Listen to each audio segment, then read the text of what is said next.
Liz Kendall, shame on you. Liz Kendall, shame on you. Liz Kendall, shame on you. Liz Kendall, shame on you.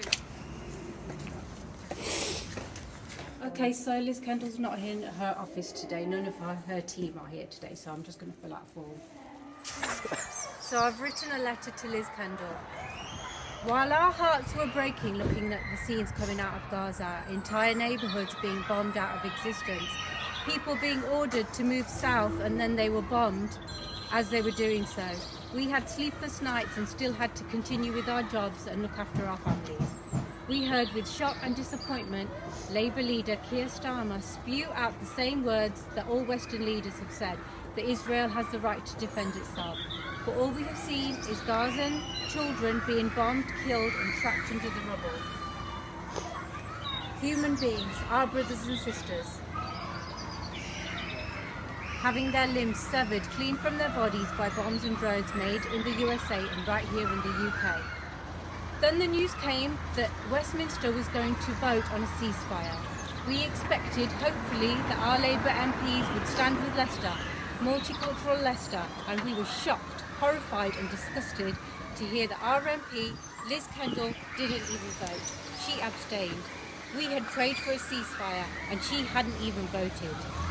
In shock, I did a little research and found out that in 2014, she didn't vote either. A call to recognise the state of Palestine. What exactly do you stand for if you can't even stand for the most basic human rights of people? You have blood on your hands. Every politician in the UK who didn't vote for a ceasefire has blood on their hands, and that includes you, Liz Kendall. We call you out. Amnesty International have said that this vote was a historic missed opportunity for MPs to show they genuinely support the protection of Palestinian and Israeli civilians. UK MPs who voted against a ceasefire have badly let them down. We call you out, Liz Kendall.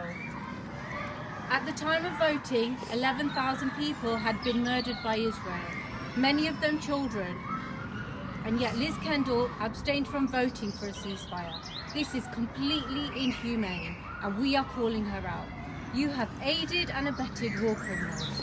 In 2014, when Parliament was voting to recognise the state of Palestine, you said it was not the right thing to do. This is a criminal and it goes against United Nations resolutions. It does not take much internet research to see that in 2015 you were funded by Trevor Chin, a pro-Israeli lobbyist, and you are a supporter of Labour Friends for Israel, which promotes strong ties between UK and Israel. So it seems that even when it's clear that a genocide was unfolding in Gaza, you stood by your political relationships and not humanity. We need to call out our MPs and politicians to be transparent about their interests and investments and conflicts of interest. Liz Kendall won't call for a ceasefire because she's invested in Israel. You've completely lost your moral compass, and it's clear that you work for the corporate interest and not democracy. Now over 20,000 people have been murdered by the Israeli regime, and you clearly support this, and we need to call them out.